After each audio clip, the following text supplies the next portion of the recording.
सनातन के सारथी भाग 2 में हम लेके आए हैं श्री धीरेंद्र कृष्ण शास्त्री जी को, जो सनातन के वर्तमान में एक महान संत हैं।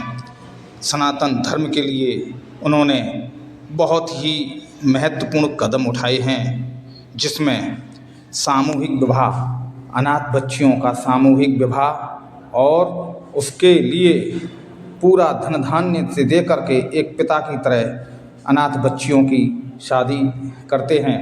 श्री धीरेंद्र कृष्ण शास्त्री जी का जन्म 4 जुलाई 1996 को भारत के मध्य प्रदेश में छतरपुर ज़िले के बागेश्वर धाम के जो पीठाधीश्वर हैं, उनका जन्म गांव गढ़ में हुआ था और प्रारंभिक पढ़ाई गांव-गंज में ही से उन्होंने इंटर और स्नातक की पढ़ाई की।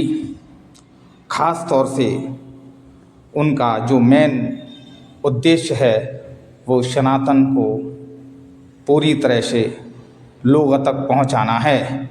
सनातन के इस महान संत की सनातन सदैव सराहना करता रहेगा। ये एक ऐसे सनातन के सारथी हैं जिन्होंने अपने जीवन में कठोर यातनाएं सहते हुए कठोर तप किया और हनुमान चालीसा का लाखों बार एक पैर पर खड़ा होकर के हनुमान जी की आराधना की। आज इनके पास जो विशेषता है वह है कि ये किसी भी व्यक्ति की कुंडली के विषय में, आने वाले भविष्य के विषय में बताते हैं। आज लाखों की संख्या में लोग इनकी कथाओं में और इनकी गद्दी पर उमड़ते हैं। उसका मेन कारण ही सिर्फ सनातन और सनातन का प्रचार और प्रसार है। यह बताते हैं कि इनके ऊपर सन्यासी बाबा की बहुत बड़ी कृपा है।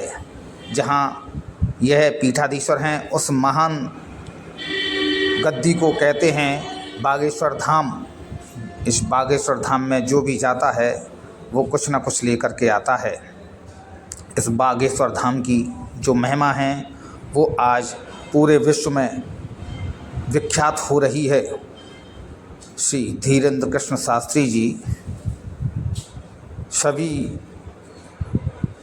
पीड़ितों, परेशानों को कहीं ना कहीं सनातन से जोड़कर सनातन की उस अमूल्य निधि जिसको कि धर्म कहते हैं, उस धर्म की ओर अग्रसारित कर रहे हैं, जो सदैव नीतिगत तरीके से लोगों में सनातन धर्म का प्रचार करने का एक महत्वपूर्ण जो कार्य कर रहे हैं। सनातन सदैव ऐसे विभूति का ऋणी रहेगा। धीरेंद्र कृष्ण शास्त्री जी सदैव किसी न किसी रूप में सनातन के इस महान संत के निर्देशन में अगर हम चलें तो निश्चित ही प्राणियों में सद्भावना होगी और विश्व का कल्याण होगा। और यकीन मानिएगा, फिर से राम राज्य की परिकल्पना साकार हो सकती है।